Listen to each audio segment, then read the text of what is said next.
pandemi ini Pertama itu 3, 2, 1. Halo teman-teman semua, gimana nih kabarnya selama pandemi? Kalau kita sih baik-baik aja ya, semoga kalian juga baik-baik nih. Nah, di dalam pandemi ini banyak sekali pasti yang mengalami hal yang bahagia, hal yang sedih. Namun kalau aku lihat nih, banyak sekali ya dalam pandemi ini terjadi bencana-bencana. Nah, kebetulan nih topik kita kali ini kesiapsiagaan bencana. Nah, sebelum itu aku mau nanya dulu nih, ada yang tahu nggak sih kita dari PMR mana? Langsung aja ya, kita dari PMR Swastiasta. Nah, sebelum kita lanjut berbagi informasi, curhat bareng, ada pepatah yang mengatakan, tak kenal maka tak sayang. Jadi, bolehlah kenalan dulu sama kita. Langsung aja ya, perkenalkan, namaku Dwi Pusutawati.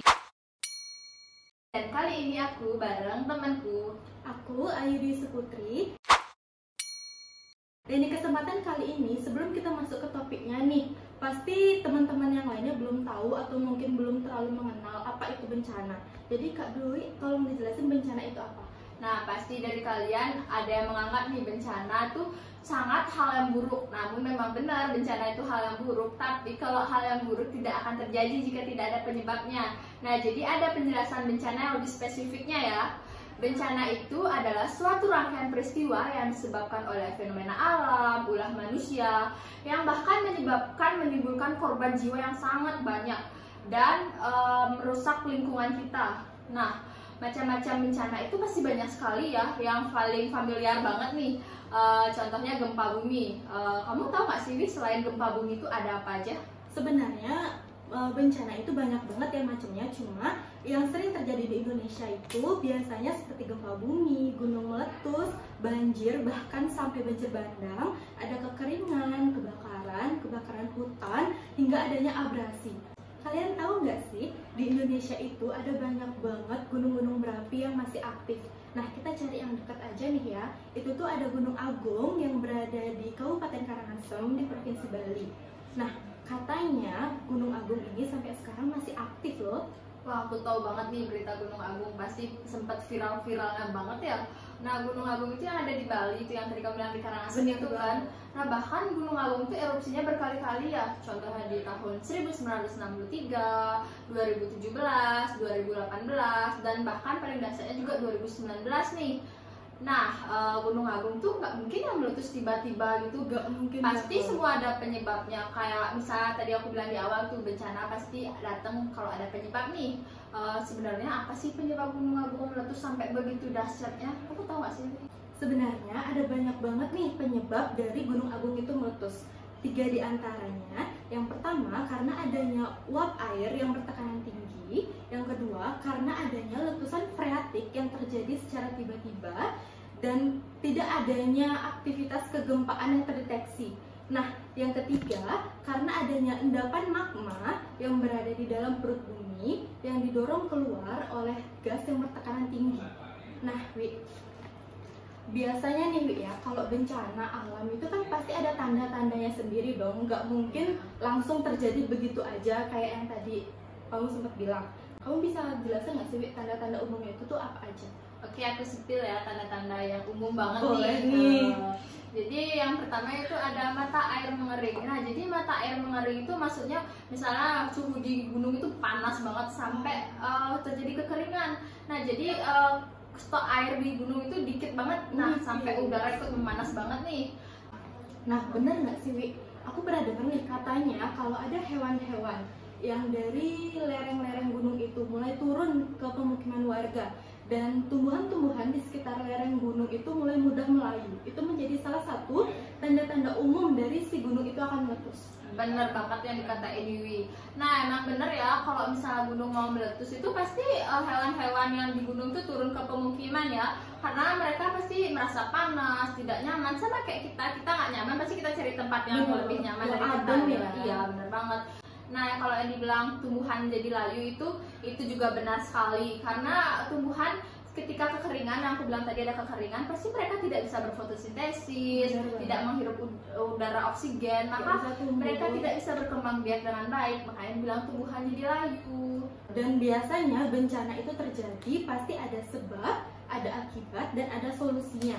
Nah, tadi itu kita udah ngebahas tentang penyebab dari si gunung itu meletus. Tanda-tanda dari si gunung itu meletus. Dan sekarang mari kita beralih ke akibat dari si gunung itu akan meletus. Bisa di-spill nggak sih apa aja akibat dari bencana gunung meletus? Oke, sekarang aku langsung aja spill ya, yang lebih familiar banget nih. Pasti orang-orang yang terdekat tinggal di gunung-gunung itu pasti kehilangan tempat tinggalnya ya, karena gunung meletus tuh pasti dahsyat banget kan. Belum lagi ntar kerusakan lingkungan, pasti rusak banget lingkungannya. Selain itu ada nggak sih lagi? Sebenarnya yang paling disayangin banget kalau sampai ada korban jiwa ya. Dan menurut kompas.com nih yang aku baca, di tahun 1963 katanya sampai ada 1.600 korban jiwa. Dan bahkan sumber lain tuh mengatakan kalau korban jiwanya melebihi dari 2.000 orang. Nah, ngomong-ngomong kita udah jelasin semuanya nih. Kan kita nih bilang kesiapsiagaan nih topiknya. Jadi setiap permasalahan kita harus cari solusinya dong. Jadi mencari solusi itu harus memiliki sikap yang siaga. Nah, jadi banyak banget nih aku baca-baca artikel, banyak banget komentar-komentar yang bilang kalau gimana sih cara nyegah bencana, cara siap siaga bencana gimana nih? Apa aja yang dilakuin mungkin saat bencana itu terjadi? Jadi mungkin yang sebelum bencana tuh kalian bisa nyiapin tas siaga bencana. Wah, unik banget ya namanya, tas siaga bencana. Nah, di kesempatan kali ini nih, aku ngebawa langsung contoh dari tas siaga bencana itu sendiri. Tada! Mau di-spill nggak nih isinya apa aja? Boleh dong, spill aja langsung. Jadi yang pertama itu ada masker. Oke, yang kedua ini tuh ada dokumen-dokumen penting nih, Wi. Dan yang ketiga itu tuh ada obat-obatan yang sebenarnya bawa obat-obatan itu fungsinya buat apa aja sih, Wi? Obat-obatannya tuh bisa kalian gunakan untuk pengobatan orang-orang misalnya lagi nggak mungkin kan ya orang-orang pas bencana tuh semua sehat imunnya, pasti ada aja yang sakit gitu. Misalnya pingsan nih, kalian bisa pakein minyak kayu putih, dan kalau misalnya ada yang terluka bisa kalian pakein obat merah. Nah, terus selanjutnya itu tuh ada pakaian yang menurutku sih kalian wajib banget bawa ya untuk jaga-jaga saat kalian dievakuasi. Nah, selanjutnya itu ada pembalut yang biasanya digunakan oleh perempuan-perempuan yang sedang di masa menstruasinya.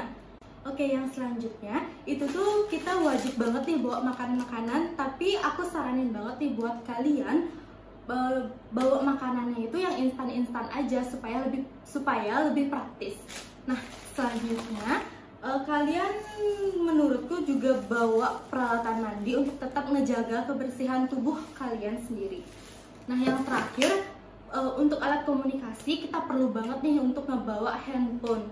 Nah, jadi tadi itu kita udah ngebahas nih apa aja yang perlu disiapin ketika udah ada informasi dari petugas jika udah ada tanda-tanda dari si gunung itu akan meletus. Nah, Wi, apa sih yang bisa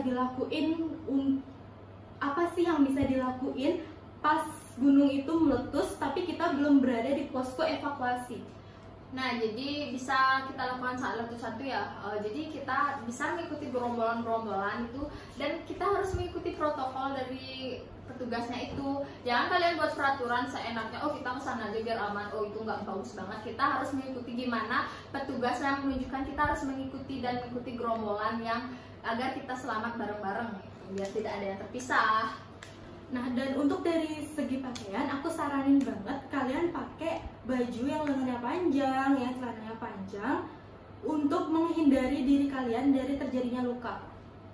Nah, kan aku tadi bilang nih harus cekatan dan siaga. Tapi kalau kalian cekatan itu pas letusannya, jangan kalian lari-larian, panik, rusuh gitu, jangan. Karena kalau misalnya udah hujan abu nih, kalian lari-larian, pasti jalannya licin banget jadinya ya. Nah, kalian bisa terjatuh, jadi tertimpa hujan abunya, maka lebih bahaya. Jadi kalian tuh harus memiliki sikap siaga yang santai dan tahu bagaimana arahan dari petugas, jangan membuat peraturan sendiri. Wah, nggak terasa banget nih kita udah sampai di penghujung waktu, bahkan kita udah banyak banget ngebahas tentang kesiapsiagaan bencana. Semoga informasi-informasi yang kita berikan bisa kalian sampaikan kepada orang-orang yang terdekat ya, biar orang-orang yang terdekat kalian juga tahu nih gimana cara siaga dalam menghadapi bencana-bencana apapun itu.